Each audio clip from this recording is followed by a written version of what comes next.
Purposes, gentlelady from California seek recognition. Mr. Speaker, I rise to join the distinguished speaker in paying tribute to the brave men and women of the Capitol Police Force, and also in sadness for the assault that was made on our colleagues and members of the staff. To my colleagues, you're going to hear me say something you've never heard me say before. I identify myself with the remarks of the speaker. They're beautiful remarks, Mr. Speaker. Thank you so much. For the sentiments that they represent, thank you so much.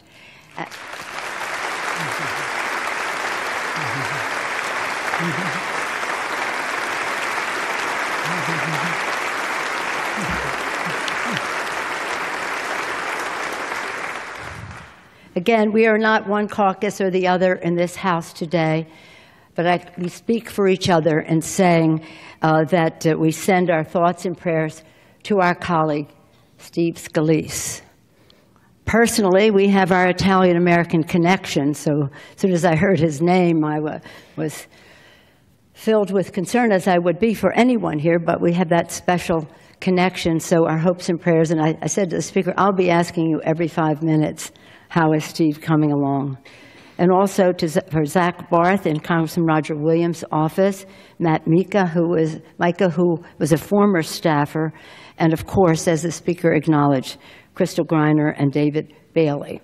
And acknowledging their sacrifice and how fortunate we all were that they were on the scene, because other lives would have probably been lost, I want us to remember that every single day the Capitol Police protects all of us, takes risk for us.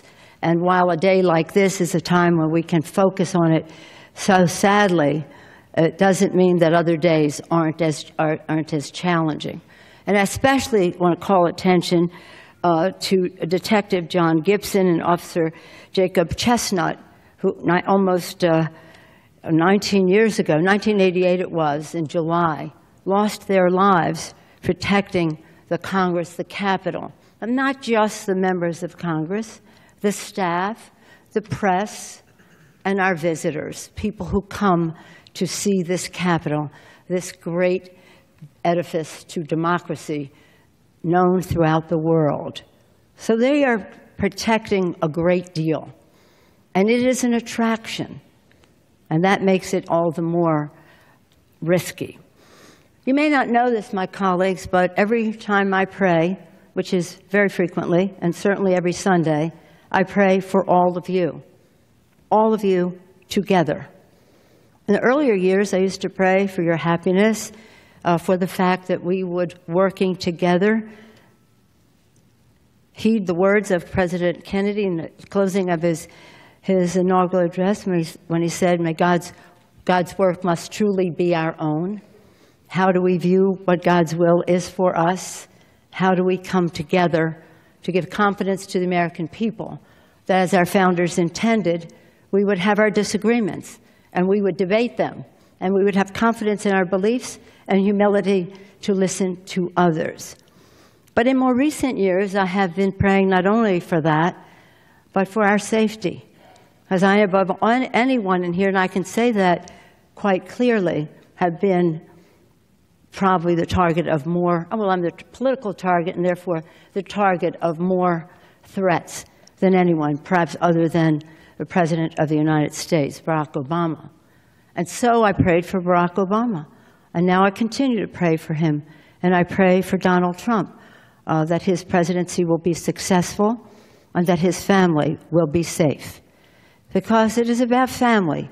We are called for a purpose to this body. It's a great thing.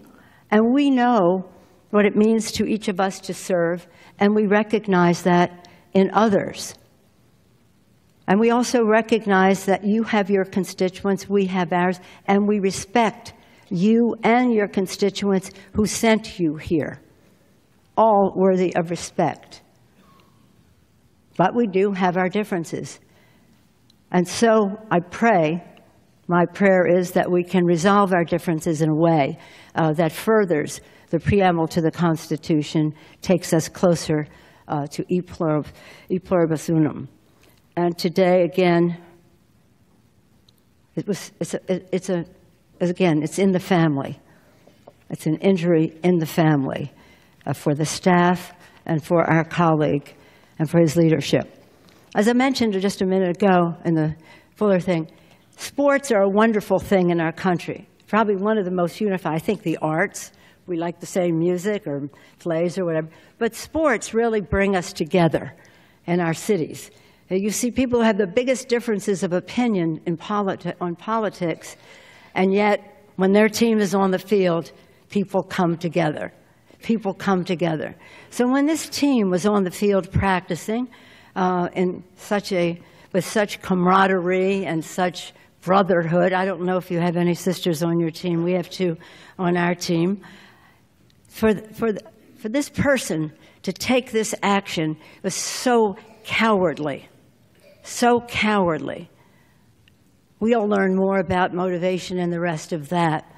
But it seems particularly sad, although any violent death, of course, is sad, but particularly sad that at a time when people want us to come together, and we're prepared to come together tomorrow night, that this assault would be made. But we cannot let that be a victory for the assailant or anyone who would think that way.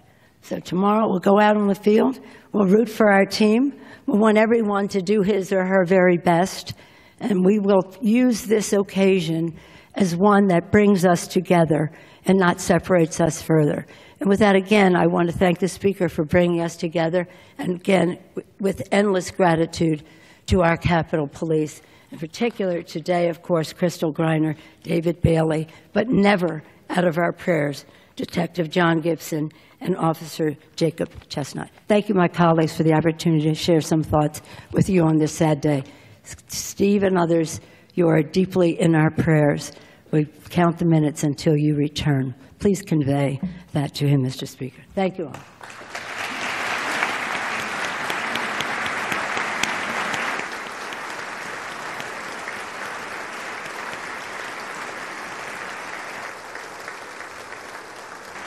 The Chair lays before the House a communication.